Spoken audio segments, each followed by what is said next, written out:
presença de Deus. Abra sua Bíblia, por favor, no livro de Salmo, capítulo 91. Salmos, capítulo 91. Nós faremos a leitura apenas de 3 versículos. Quero saudar a presença aqui do Vitor e Carla. Por favor, levante as mãos, sejam bem-vindos, que em nome de Jesus vocês estejam presentes conosco mais vezes, tá bom? Peço à igreja os mais próximos para saudar a Carla e o Vitor, que Deus assim os abençoe. Nós estamos falando sobre rede de apoio. E a primeira analogia dessa manhã, quem já esteve no Nordeste ou no interior, isso é muito comum, não tem cama de chão. É rede, é pendurada assim, ó. E dificilmente as pessoas que são acostumadas a dormir numa rede, dormem em cama, sentem-se mal acomodados. E aí eu fui buscar a origem dessa expressão rede, é porque é trama, é trança. Então a primeira coisa que eu gostaria que vocês entendessem na proposta do mês de setembro, nós precisamos acertar as nossas tranças, para que ela tenha resistência a peso, porque elas, se puderem estar penduradas em lugares fortes, resistentes,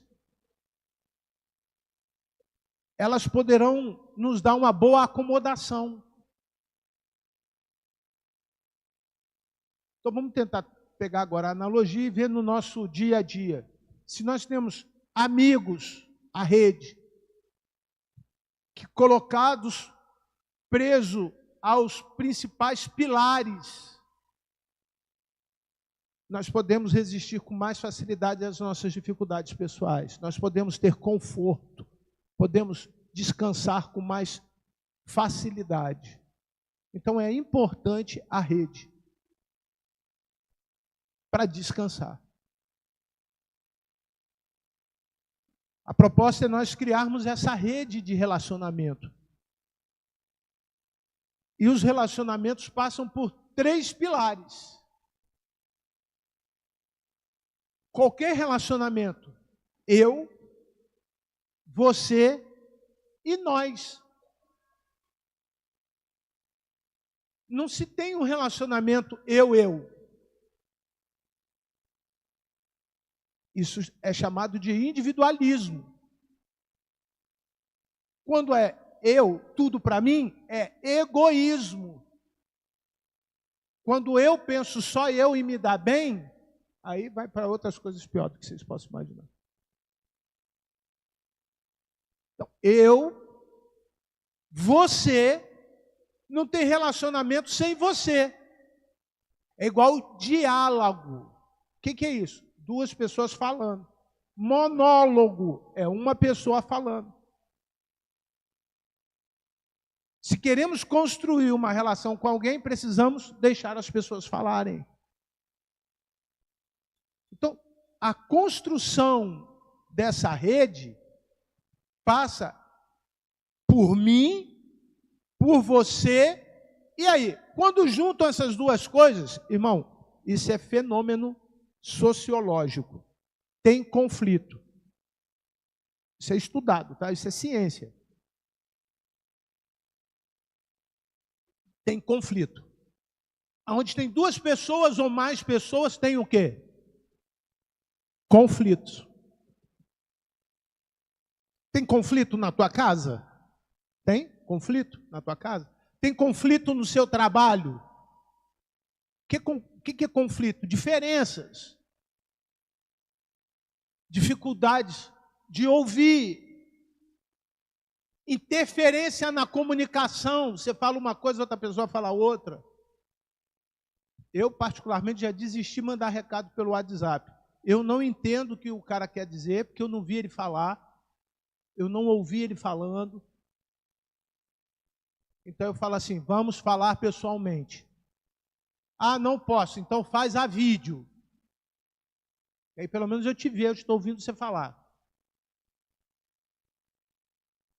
Eu não boto vírgula, a frase sai errada por causa do corretor, às vezes sai coisa que não era para falar, que você pensa, e nem tudo que você pensa você fala, mas na hora de escrever, o que você pensa você escreve. Então, a construção do relacionamento tem conflitos. Então, a rede, nós já entendemos uma parte, pelo menos, dessa contextualização da necessidade da rede. Agora, o que é o apoio? É apoio. A rede não pode ser um lugar para eu morar. Eu preciso passar. Se hoje eu estou em condição de ajudar alguém, é a hora de ajudar. E tem hora que é a hora de eu ser o quê? Ajudado. Nós precisamos ter essa percepção, essa consciência coletiva. Os pastores também precisam de ajuda. Os líderes espirituais precisam de ajuda. Os professores na escola bíblica dominical precisam de ajuda. Os diáconos e diaconisas, os oficiais da igreja, precisam de ajuda. Obrigado, amado. Assim como você precisa de ajuda, as lideranças, seja elas quais forem, também precisam de ajuda. Chega uma hora, nós precisamos trocar ajuda. Eu abro um parênteses que, conversando com uma pessoa na área psicológica, um psicólogo, e ele afirmou o seguinte: eu não sei como que você aguenta problema de todo mundo. Eu falei: você não sabe porque o problema não é meu. Eu entendi que cada pessoa aqui não é minha responsabilidade o problema de cada um de vocês. Primeiro, porque o Senhor Jesus disse que a porta do inferno não prevalecerá sobre a minha. Você é a igreja? Não é meu.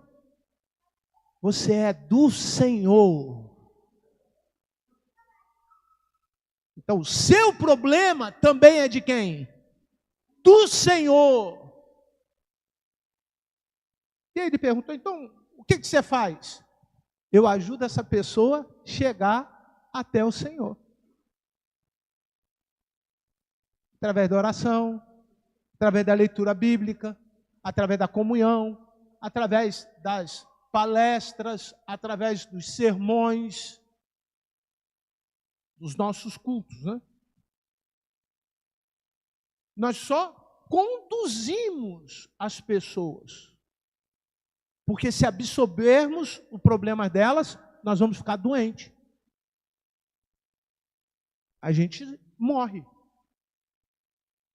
Todos nós temos, por natureza, essa carência de gente. Então, se o primeiro problema da relação coletiva é o conflito, a segunda palavra de hoje é a carência coletiva. A carência coletiva faz com que as pessoas se sintam menor do que elas são, porque elas acreditam que são pequenas. Que coisa feia! E elas precisam de elogios para se sentirem grandes, importantes. Elas precisam de destaque. Isso tem me chamado muita atenção.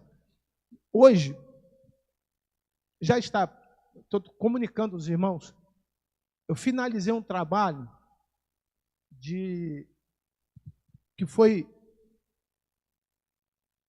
parte do meu TCC do doutorado em Ciências Políticas. E uma pessoa me oportunizou publicar isso.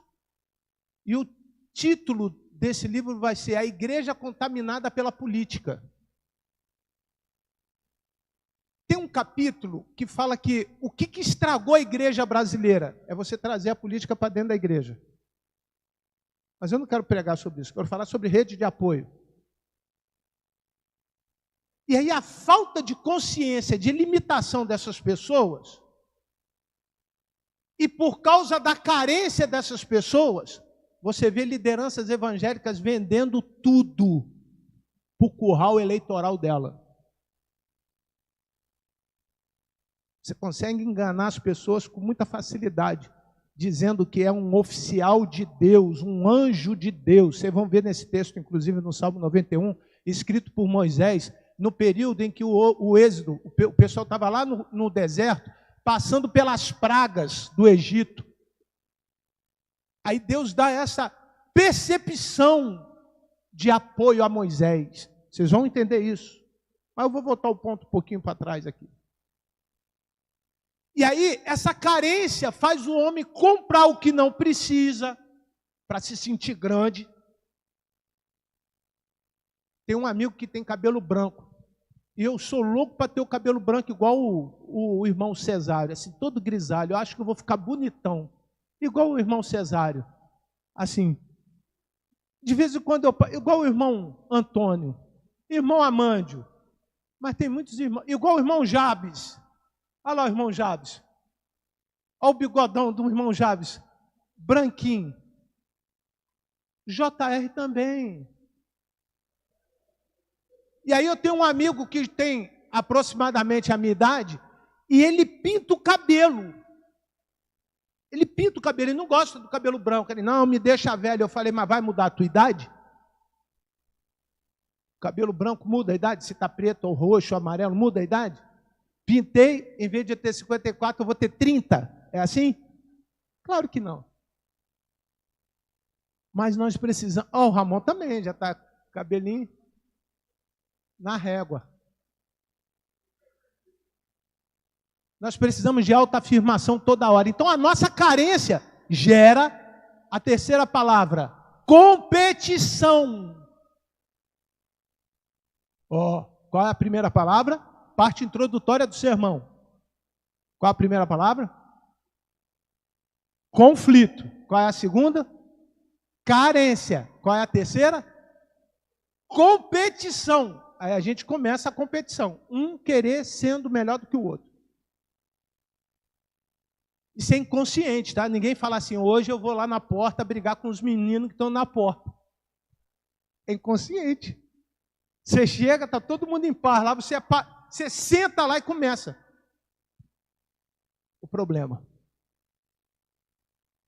Não me diga, não, mas isso não acontece. Analisa se não é assim. Passo a passo. Você chega. Quem está bem com você mesmo, quando você está bem consigo, você briga com alguém? Briga? Briga, irmão? Não, o cara vem brigar com você, você... Show. Ele é melhor do que você, legal. Ele está com carência, você diz, vem cá, eu te dou um abraço, um beijo.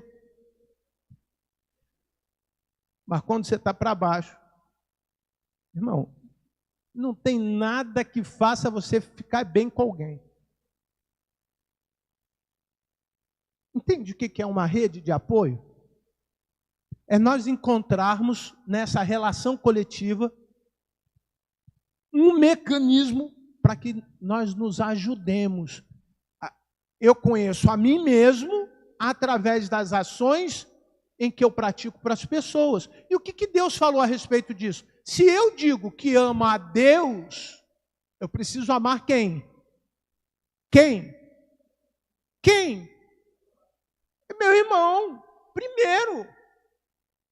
Ó, antes do culto, primeiro, se eu tiver alguma coisa, porque o culto a gente vem entregar oferta. Oferta não é só dinheiro não, tá, irmão?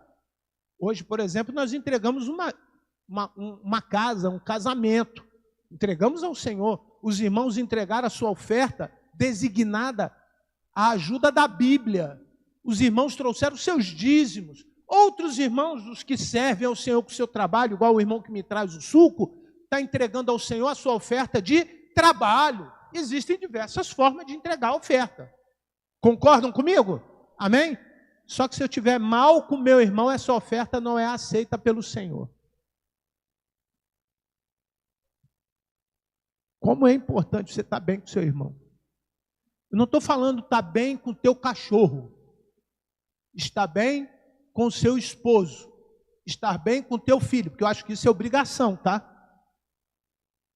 Estou falando com o estranho, com aquele que não quer andar com você, com aquele que não tem convivência com você. Vou mais adiante, o que disse Jesus?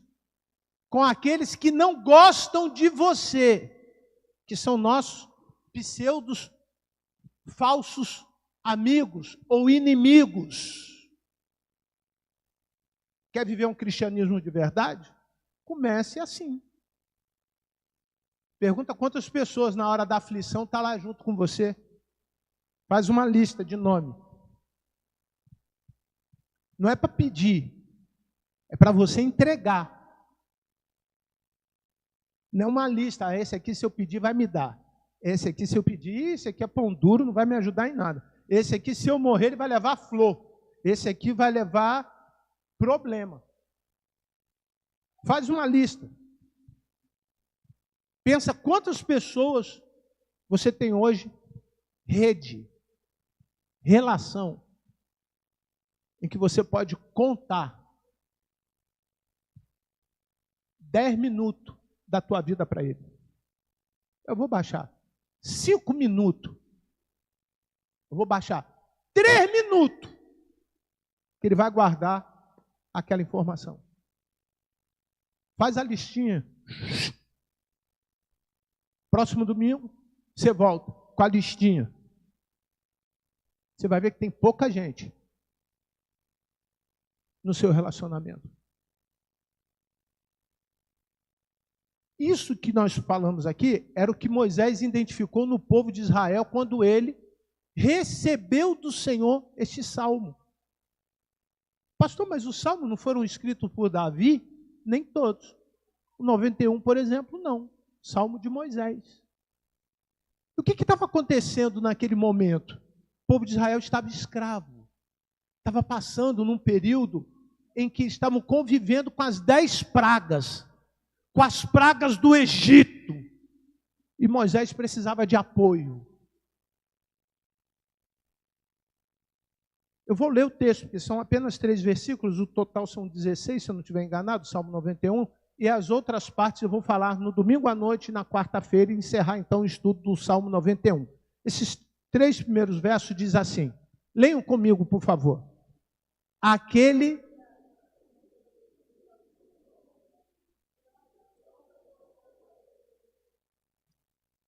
Vamos entender o que está escrito aí.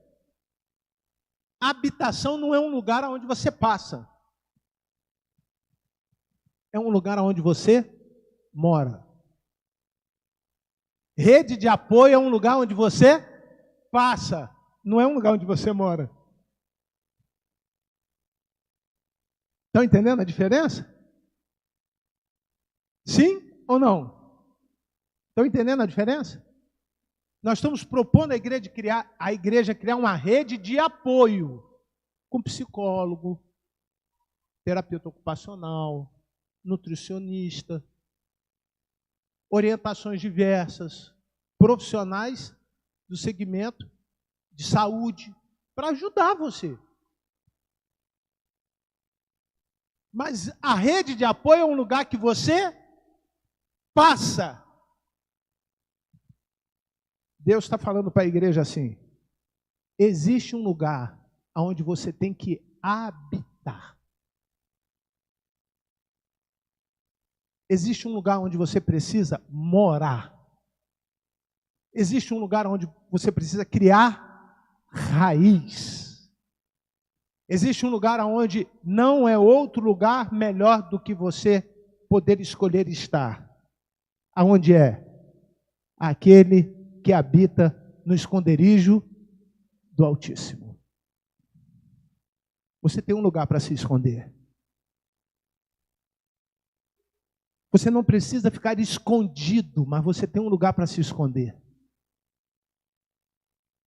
Essa é a natureza de Deus. Porque você vai entender agora qual é a consequência disso. Esconderijo é para quem precisa de fugir de alguma coisa. E pode ser que nessa manhã você esteja querendo fugir de alguma coisa, fugir de alguém, fugir de um problema, fugir de algo que esteja te incomodando de verdade. De verdade. Não é porque você causou. Não é porque você faz parte da causa. Qual é a primeira causa? Conflito. Se causou, resolve, varão. Se humilha, pede perdão, bate na porta e chama para conversa. Entenderam? Segundo, além do conflito, o que tem lá? Carência, amadureça. Amadureça, cresça. Paulo fala disso, para de ser criança espiritual. Cresça. Force a barra com Deus. Deus, não quero mais pensar assim. Senhor, tira esse sentimento de mim. Esse negócio lá, só chama fulano, nunca me chama. Só levam ele, por que não me levam? Olha aí, nas redes sociais, eu não estou em foto nenhuma. Irmão, se mete lá e fala, eu quero participar. A gente faz um apelo aqui, mas é um apelo que eu sei que isso sempre vai ocorrer da mesma ordem. O coro tem uma meta de ter 100 pessoas. 100 pessoas é a igreja toda. Esse é o desafio. Quando é feito este desafio, é para que você diga para mim assim, pastor, eu não tenho dificuldade de cantar, eu não tenho problema com horário, eu não tenho problema nenhum em casa, eu vou cantar. Será que é isso que eu estou querendo ouvir? Não. Eu quero ouvir, pastor, eu não tenho tempo para cantar, eu não sei cantar, estou cheio de problema, minha voz não é boa, meu filho está com problema na escola, meu marido está fazendo isso. Porque aí é a oportunidade que Deus está te dando para você habitar no Senhor. Todas as vezes que nós nos envolvemos com as coisas do reino, em primeiro lugar, completem. Mateus 6,33. Então fica em casa lavando roupa, cuidando de cachorro. Vai para a feira. Tirando a incapacidade física, quem está doente em casa, sem poder estar fazendo, não tem justificativa, gente. Tem desculpa. O soldado na guerra, você vai ver isso. O soldado, nesse texto, o soldado na guerra tem duas opções. Ou morrer, ou morrer. Ele não é levado para a guerra para ficar lá de florzinha, porque o cara vai vir e te matar. Agora, uma pergunta que eu faço de forma muito pessoal. Você está na guerra? Está na guerra? Levanta a mão assim. Quem está na guerra? Está na guerra. Eu estou na guerra. Mas eu posso, quando eu achar que vou morrer, me esconder no Senhor. Quando eu achar que a força acabou, eu me esconder no Senhor. Eu tenho um esconderijo. Todos os heróis têm. O Hulk tem. Super-Homem tem. O Batman tem. Homem-Aranha tem. O Homem-Formiga. A Mulher Maravilha. O Aquaman.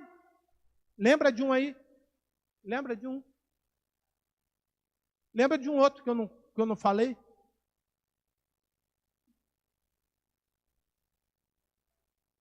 Todos eles têm. O Zorro tem.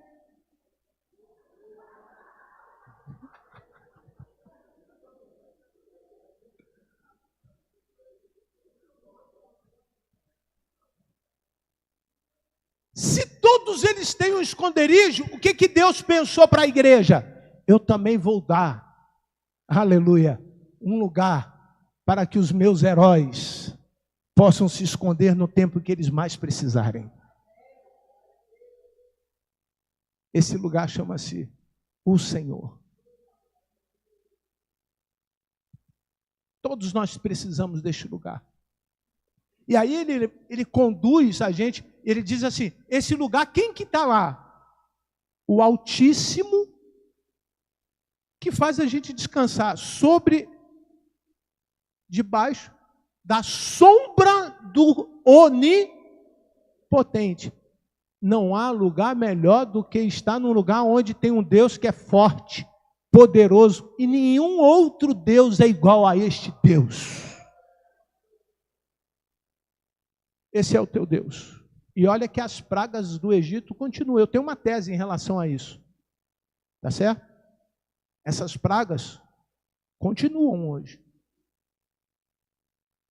As últimas informações do Ministério de Saúde declara que no Rio de Janeiro já tem 68 casos de mortes ocultadas de Covid no estado do Rio de Janeiro. Então se cuide, porque a praga não acabou. Limpa a mão, limpe os pés, as frutas, quando vocês forem comer. Higienize-se. Período como esse, uma porção de gente gripada, não cospe na cara do irmão, não, irmão. Pessoal, tome conta de você. Porque você tomando conta de você, você está tomando conta do outro. Você está tomando conta do coletivo. Há uma necessidade de nós entendermos que aquele que habita no esconderijo está com Deus. Então, qual seria a primeira conclusão? A rede de apoio é passagem. Quando você tiver alguém precisando de um lugar para se esconder, você vai trazer para onde? Você vai trazer para onde? Para a igreja.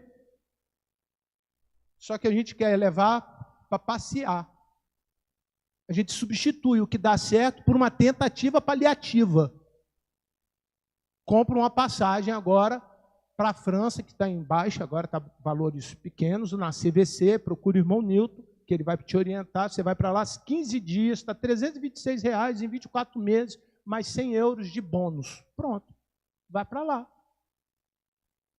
Não puder ir para a França, tu vai para Israel do Cabo, 3 dias e 5 noites, você fica lá, R$ 1.999, Al-Hal, é isso? Come à vontade, só paga quando acabar de comer? Não tem um negócio assim, um cheque que você chega lá, só come, não precisa pagar mais? Não é isso, Nilton? É isso, all inclusive, isso aí. Você come, depois passa o cartão. E vem com os boletos para pagar. Não posso ir para Arraial, vai para Copacabana, andar no calçadão. Tudo isso é paliativo. Tudo isso é paliativo. Estava deitado na minha cama, olhei lá a televisão, estava assim, o Brasil pelo alto. Aí passaram imagens de Foz do Iguaçu. Eu falei, eu vou. Estou cheio de problema. Eu vou passar pelo menos uns 15 dias. Aí eu lembrei que o meu carro não cabe em 6 pessoas. Falei, vou ter que arrumar um carro maior. É Felipe, Lucas, Sofia, Rosângela, a vovó, a mamãe. Aí agora tem mais 2 agregadas. As namoradas dos filhos. Falei, vou ter que comprar um carro de 10 lugares. Um carro de 10 lugares não vai dar para eu ir, não. Tudo é paliativo. Porque a solução, o que diz o Salmo 1? Eu preciso chamar tudo isso, todo mundo, para se esconder aonde? No esconderijo do Altíssimo.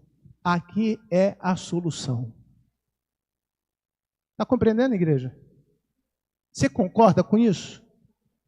Concorda? Quem concorda, diga amém. Se você concorda com mais alegria, louve ao Senhor e diga obrigado, Senhor.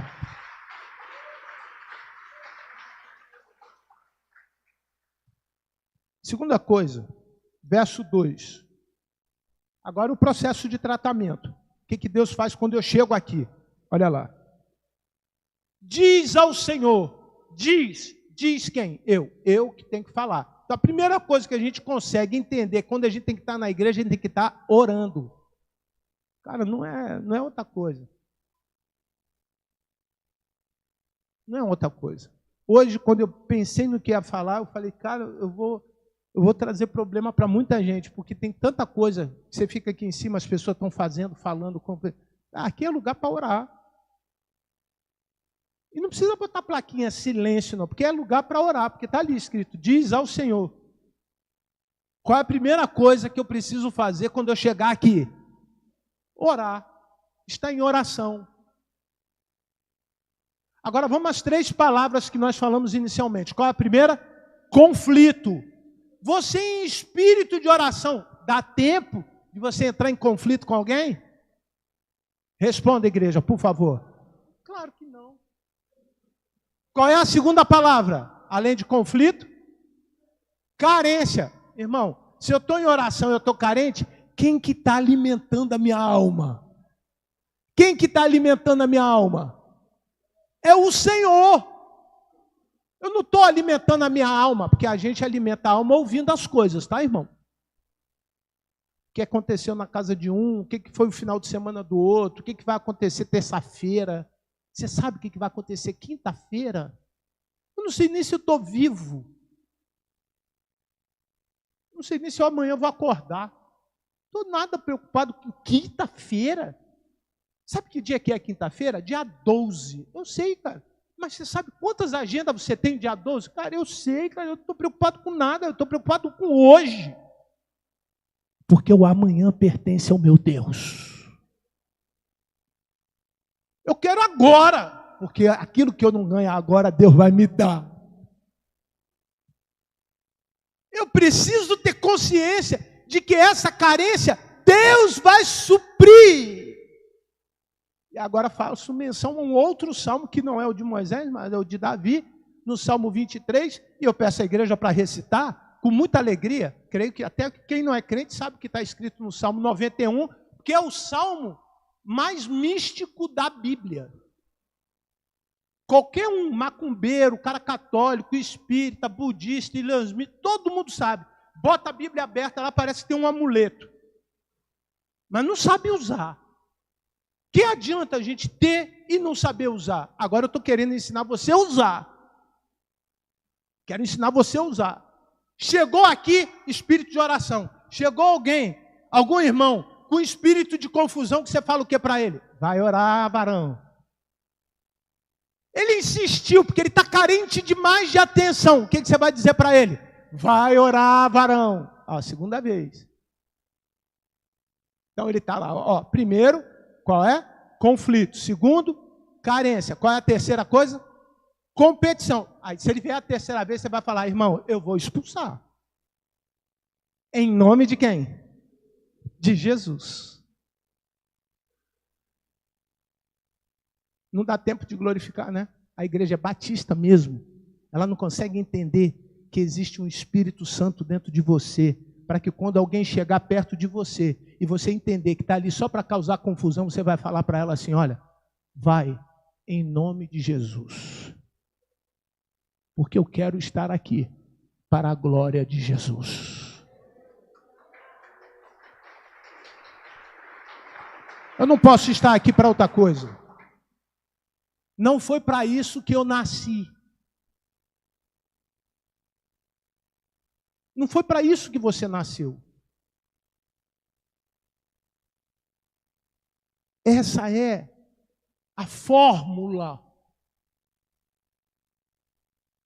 Chegou, oração. Então, faço uma sugestão ao Ministério de Púlpito, que comunique à ausente diretora da música, que nós temos aí um intervalo de 15 minutos, né? 15 minutos. Que os instrumentos sejam afinados, mas quando faltar 5 minutos, que a gente conduza a igreja a orar. Senta, cada um ora, não precisa falar, conversar. Já afinaram os instrumentos, já deu tempo, 10 minutos, você já afinou 20 vezes. E aí, os 5 minutos antes de acabar a hora para o pastor ou quem for dirigir o culto, a igreja vai estar buscando quem? O Senhor, para o louvor dar certo, para o pastor ter a palavra certa, para a igreja abrir o coração e estar com o ouvido aberto, para o pecador estar com o coração aberto para se arrepender. Vai funcionar. Vai dar mais poder a este lugar. Porque quando a igreja ora, o Senhor opera em nome de Jesus. O Senhor começa a ouvir agora. Tu és o meu refúgio e a minha fortaleza. O meu Deus, em quem confio. Onde está a base do cristianismo? Repita comigo assim, na fé. Onde está a base do cristianismo? Eu tenho que estar aqui, eu tenho que acreditar que Deus está aqui. É fé. Então o remédio, ele não precisa ser visível. Eu preciso só crer. Aí eu tenho uma porção de história na Bíblia. De pessoas que só creram. E coisas extraordinárias aconteceram.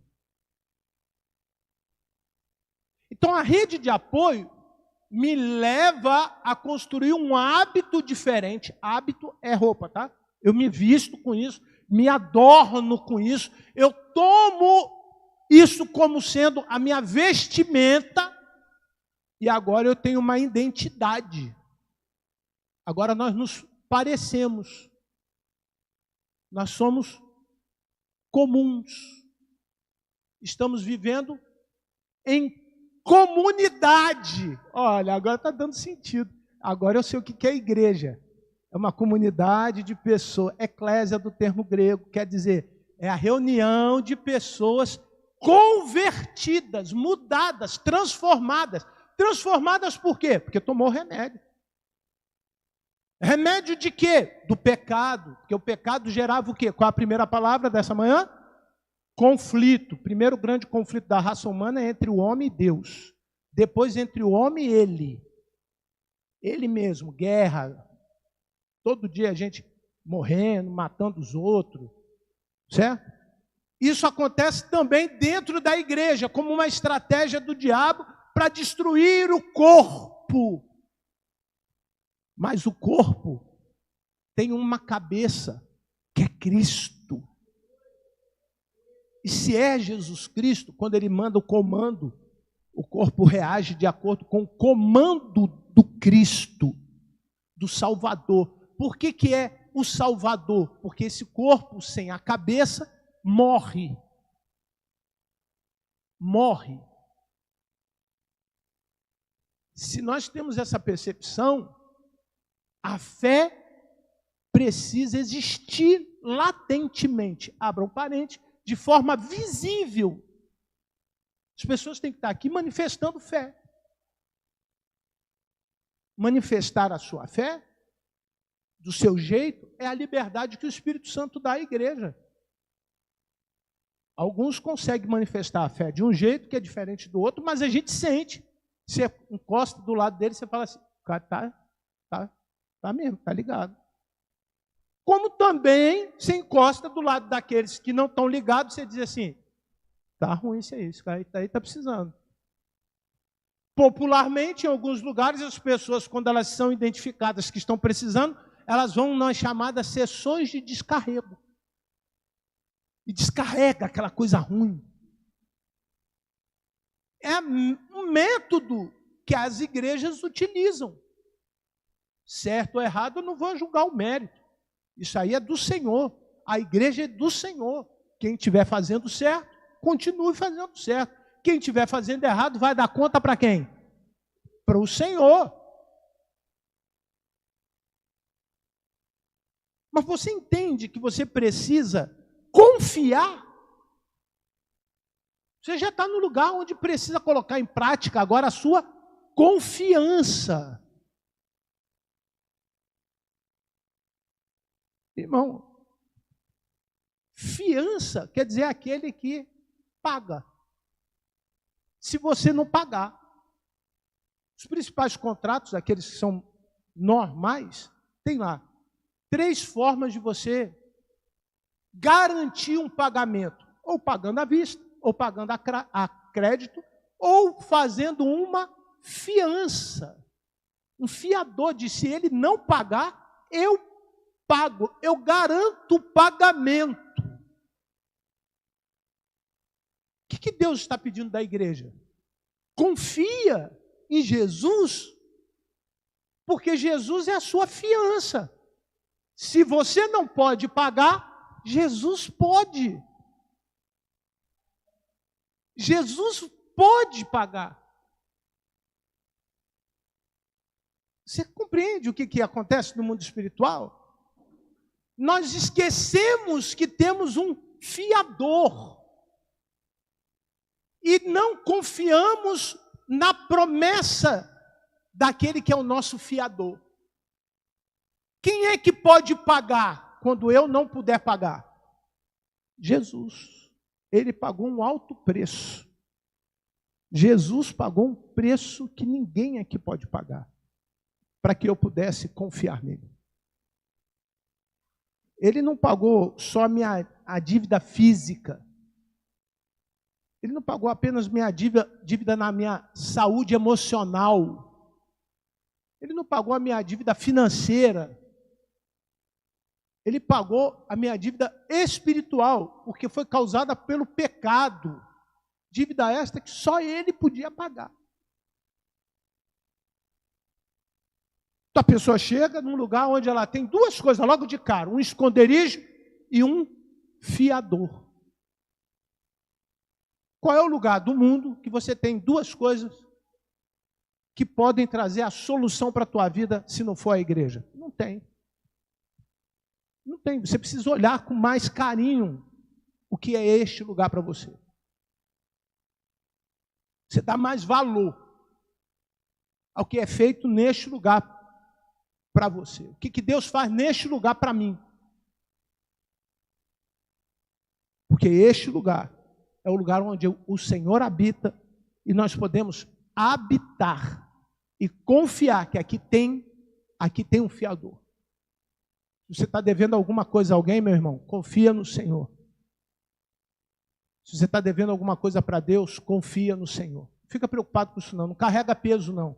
Culpa é um tipo de dívida.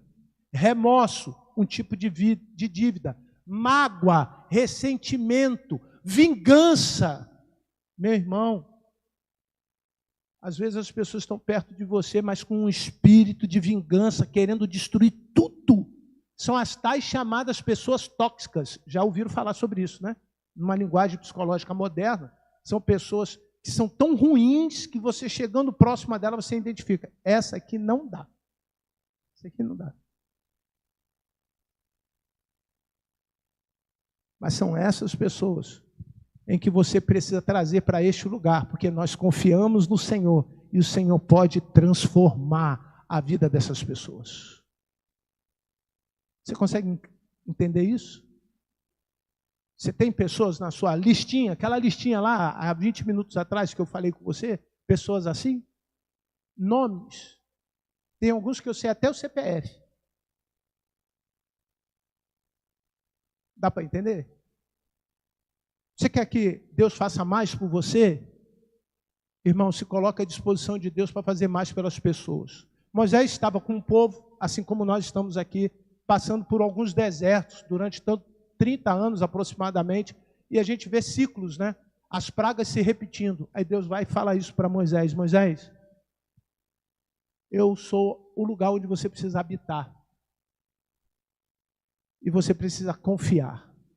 E por fim, o versículo 3.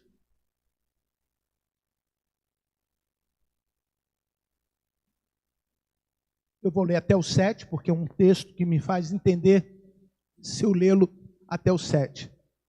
Leiam comigo. Pois ele livrará você do laço do passarinheiro e da peste. Sabe o que é essa peste perniciosa? É aquela que se repete. Vai, continua. Volta um pouquinho, só para entender, porque a cabeça vai lembrando. Não existe maldição hereditária, tá? Não é porque o teu pai era bêbado que você tem que morrer bêbado. Não é porque tua mãe era prostituta que você vai virar prostituta. Não é porque teu filho fuma maconha porque você, na outra vida, fumou maconha. Não existe isso. Tá? Versículo 3. Versículo 3. Pois ele livrará você do laço do passarinheiro e da peste perniciosa. Verso 4. Ele o cobrirá com as suas... Repita comigo, não tem melhor lugar do que ficar debaixo das asas de Deus. Não tem melhor lugar do que ficar abrigado debaixo do quê? Das asas de Deus. Não tem melhor lugar. Sobre as suas asas, debaixo das asas, você estará o quê? Você estará como? Seguro. O que o Brasil precisa? Segurança institucional, jurídica, econômica, financeira, moral, espiritual. Não é isso que nós precisamos? O que mais?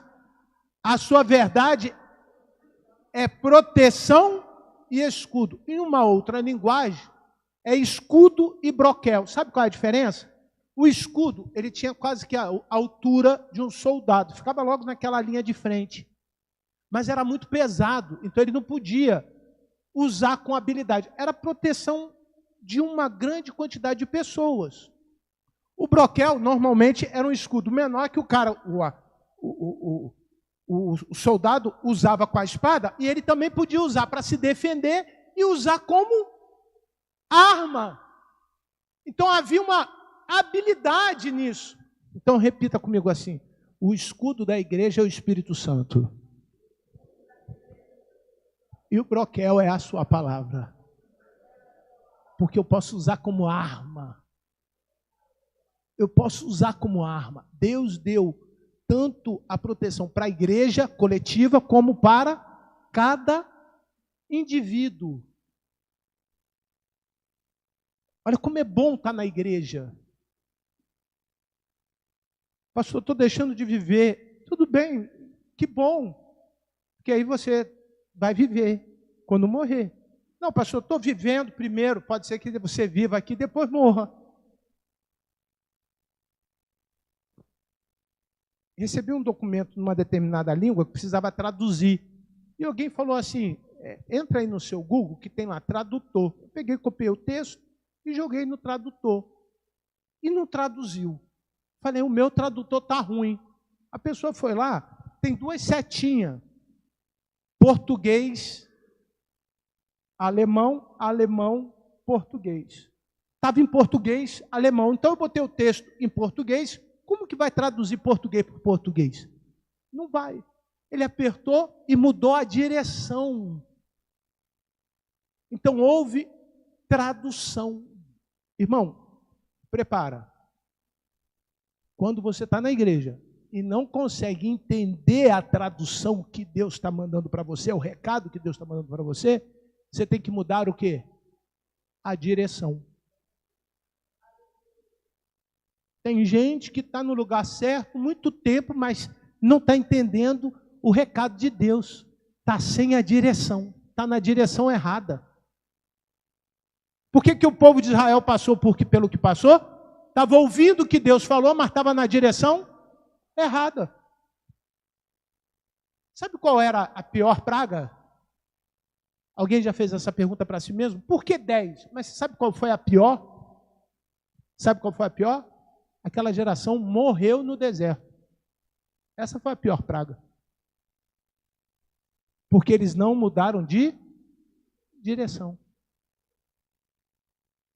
Já imaginou? Você passou a vida inteira, não foi para o cinema, não foi no shopping, não viajou para Foz do Iguaçu, nem pegou as promoções do CVC para a França.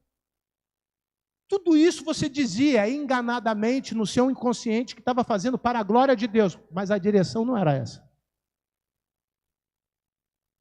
A direção não era essa.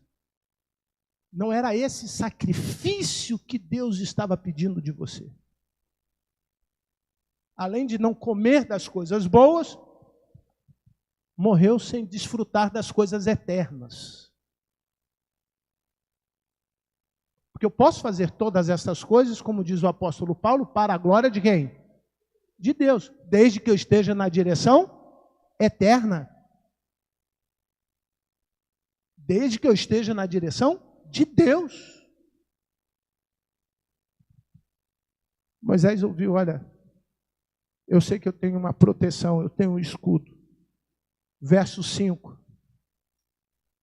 Você não terá medo do terror noturno. Agora uma pergunta consciente para uma resposta silenciosa. É a única hora que eu gostaria que a igreja ficasse em silêncio. Ah, Senhor. Quantos não dormem? Quantos têm vivido uma noite após a outra, de terror noturno. O que tem te assombrado? O que tem feito você ficar ansioso, com medo? O que tem feito você não dormir? Isso não é bom para você. Quantos de nós temos medo da noite? Precisa de uma televisão ligada, de uma luz no quarto ligado, ou então apenas um único reloginho com aquela luz intensa. Irmão, tem dia que até aquela luzinha que fica da televisão embaixo, aquilo me incomoda. Eu tenho que ir lá botar alguma coisa na frente. Eu gosto de dormir, deitar, puf. De noite é para dormir. De dia é para trabalhar. De noite é para quê? Dormir. E de dia? Para trabalhar. Pronto. Tem, infelizmente, pessoas que precisam trabalhar à noite. A ciência diz que você não recupera neurônios. Mas uma noite dormida mata muito mais neurônios do que se você dormir 8 horas. O mínimo, 8 horas. Tem gente que não quer dormir, porque tem medo dos seus fantasmas. Eu tenho um amigo, deve estar assistindo o culto, ele está trabalhando agora lá no Rio Centro, e ele ontem mandou uma mensagem para mim, que ele mora na Serrinha. A Serrinha, conhece a Serrinha? Conhece? Sabe o que está tendo lá agora? Agora, às 10 horas da manhã? Invasão. São 2 comunidades que estão em guerra. Ele gravou de dentro da casa dele o áudio. Pá, pá, pá. Aí ele falou assim: pastor, só posso sair para a missão depois que o tiro acabar. Eu falei: irmão, eu vou escalar outra pessoa, pode ficar em casa.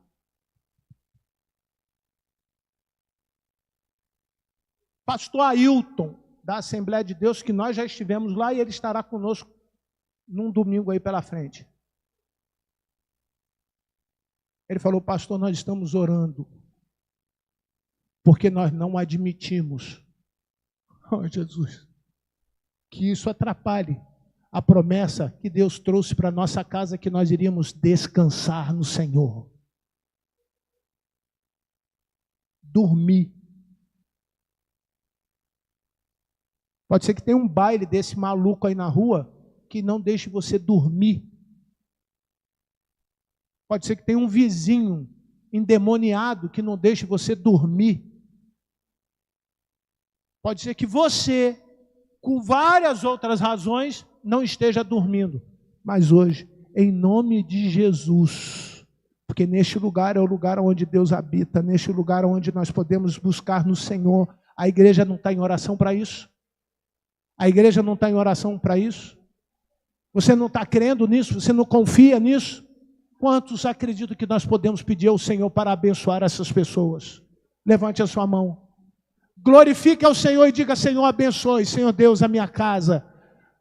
Glorifique ao Senhor, ore ao Senhor. Você tem permissão de Deus para pedir ao Senhor: Senhor, me dê uma noite de descanso, Senhor, me dê uma noite de paz, traga paz, alegria para o meu bairro, traga paz, alegria para a minha cidade, Senhor, traga paz para a minha rua, Senhor, traga paz para este lugar, Senhor, em nome de Jesus, Senhor, em nome de Jesus. Isso não é para o ímpio fazer. Vamos mandar o BOP lá para fazer a festa. Vamos ligar para o senhor, excelentíssimo senhor governador do estado, que é capaz de estar me ouvindo também, Ana Aline, a sua esposa. Vou pedir a eles para fazer uma intervenção. Polícia Civil, Polícia Militar e Polícia Federal. E mais uma porção de outras pessoas. Vai dar jeito? Vai dar jeito? Vai dar jeito? Não, o que vai dar jeito ao Brasil é a oração da igreja. O que vai mudar o Brasil é a oração desta igreja. O que vai mudar a noite dos que não dormem é a nossa oração, é a rede de apoio. Eu orando pela Irani e Irani orando por mim. Eu orando pelo irmão JR orando por mim. Eu orando pelo pastor Luiz Almeida orando por mim. É rede. Não precisa fazer grupo de WhatsApp, irmão, porque o grupo de WhatsApp chega uma hora, você bota uma coisa lá, o cara fala que é isso, fala que é coisa, vira fofoca. E está dado o recado. Não é para fazer assim.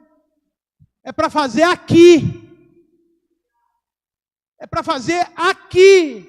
Deus está aqui. Para fazer aqui. Dá para entender? É assim que Deus cura. É assim que Deus liberta. É assim que tira da tua noite os fantasmas. Você vai dormir no dia seguinte, você vai comer melhor. Você vai poder fazer caminhada. Você vai poder jogar bola. Você vai poder ir para a praia. Você vai para Israel. Pastor, tem guerra. Vai. Não tem problema nenhum. Você vai poder fazer tudo quando você tiver saúde emocional. Mas enquanto você tiver com problemas emocionais, você pode ter todo o dinheiro do mundo, você vai ficar lá no teu quarto, prostrado, dormindo, doente, pegando diabetes, desenvolvendo uma porção de doenças crônicas, pressão, artrite, artrose, escoliose, maiore. Nada de bom. Pega um carro zero e para e bote ele sem funcionar. O que vai acontecer com as peças? Faz o quê? Fica ruim. Eu já não sou um carro novo, eu já sou um carro velho. Se eu parar, dói aqui, dói ali, é a hérnia que tem que operar, é a cabeça, não sei o quê. Não vai parar, não? Não. Nós não vamos parar. E eu convido louvores para vir aqui, para dizer o quê? A igreja não vai parar. Vai parar? Vai parar? Não vai parar. E quem não dorme vai começar a dormir, porque ele vem para a igreja com alegria, porque dormiu de noite, com força, para pular, para glorificar um Deus que está voltando. Olha o verso 6. Olha o verso 6. Nem peste que se propaga nas trevas, nem mortandade que me assole ao meio-dia. E o 7 finalizo.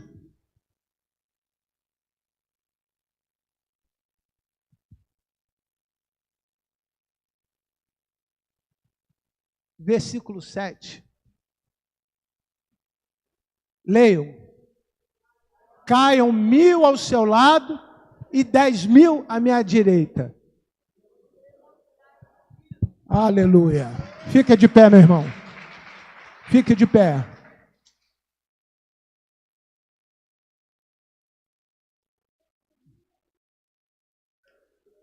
Se você está sentindo que você já foi atingido, meu irmão, agora em nome de Jesus, eu quero que o Espírito Santo renove as suas forças, te dê a capacidade de entender.